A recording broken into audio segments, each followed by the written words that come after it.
All right. So check this out, y'all. This is what I want to talk about. So you have PlayStation PC on one hand, and you got Xbox Game Pass on another. And what I want to talk about is why they are not the same and why that's a good thing and a unique thing. Now, a lot of people saw PlayStation PC and feel like, oh, well, why have a PlayStation? Like, you know what I'm saying? Okay, here's the first answer to that question.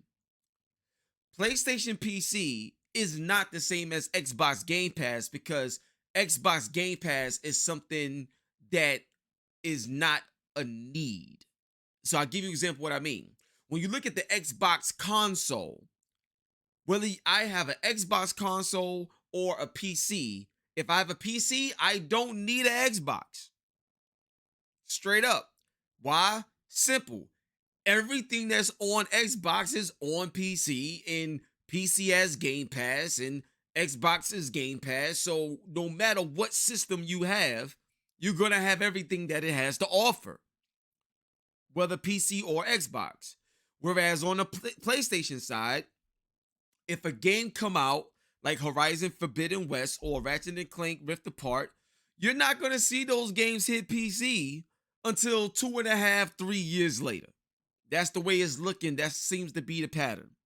So the main difference on why PlayStation PC is not Xbox Game Pass, and there's nothing wrong with that, is that one has day and date releases and the other one doesn't, which makes it a need to have a PlayStation 5 or else you're going to miss out on games. Whereas with Xbox, you don't need it because whatever's on the Xbox console, you will be able to get on your PC. Halo will be day and date on PC. Forza Horizon 5 is day and date on the PC. I don't need an Xbox console. Whereas with PlayStation, you still need it. Period. And a lot of games that's coming to PlayStation PC it is not a guarantee that every single exclusive title is going to hit PC. That's not a guarantee, at least not yet. So that's the first major thing and the major difference between PlayStation PC and Xbox Game Pass. That's one. Now, the second thing is value. One of the reasons why Xbox Game Pass work and it fits in line with Microsoft's idea of getting more gamers on the platform is that it's easier to get into. You pay your monthly subscription, get everything. Boom. Great value. It's amazing. Okay?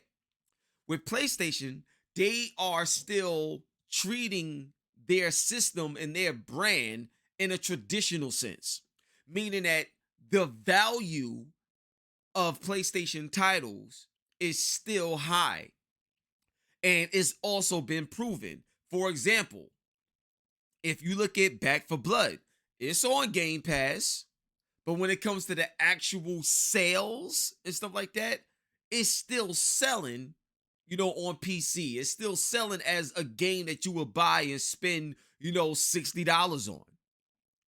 It was number one last week, I think, on PC or PS5 in terms of the charts. So Game Pass is great. At the same time, it's not stopping, games from selling. And that right there is very important because it helps you measure the value of the quality that you're investing in, that there's still a market here for gamers to spend $60, $70 on a game and feel good about it because the game is fire and the quality is there. You understand what I'm saying? And no matter how you feel, feelings is one thing, but the market will always be right. And when it comes to the market being right, there's a reason why PlayStation, since 1994, has always beat their direct competitor. And when I mean direct competitor, I'm talking about a direct competitor that can compete directly with what their hardware represents. So if you look at PlayStation 1, you had the Nintendo 64, you had the Sega Saturn, PlayStation 1. When you look at PlayStation 2, they had Sega Dreamcast to go against, and the original Xbox and the GameCube. PlayStation 2 wins. When you look at PlayStation 3, their direct competitor was Xbox 360. Nintendo Wii was there, but it wasn't a direct competitor in terms of price and power. So Xbox was their direct competitor, and PlayStation 3 managed to edge them out globally, so they won that. PlayStation 4 beat Xbox One. PlayStation 5 is beating Xbox Series X and S. So, what does that tell you? When you are dealing with a market value and you understand the market that you serve, then and only then you will be able to leave consistently with the W's. You understand what I'm saying? So that's the second thing. PlayStation PC, that's amazing. Xbox Game Pass is amazing, but they're not the same. Why? Because even though Xbox provides us with a great Game Pass value, the market says that PlayStation and their quality of games and their exclusives is a major value over what Xbox is delivering in terms of content, quality, consistency, and diversity. You understand what I'm saying? Within their portfolio and profile of titles. That's where Sony wins at.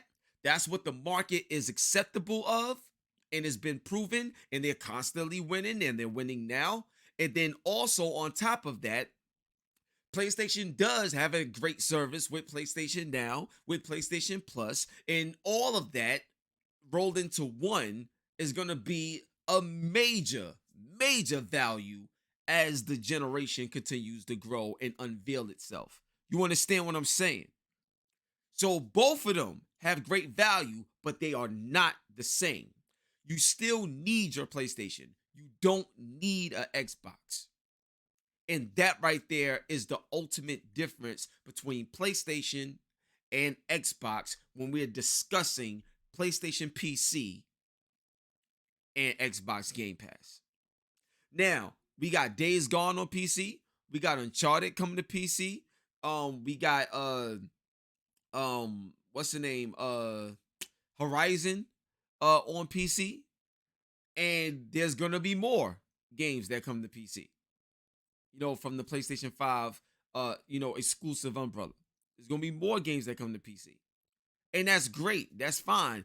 Honestly, I'm hoping Returnal comes to PC very soon. And I'm hoping Bloodborne comes to PC very soon. Because you already know I'm going to be using that plitch right there. Because I need my cheat codes. You know how I go down.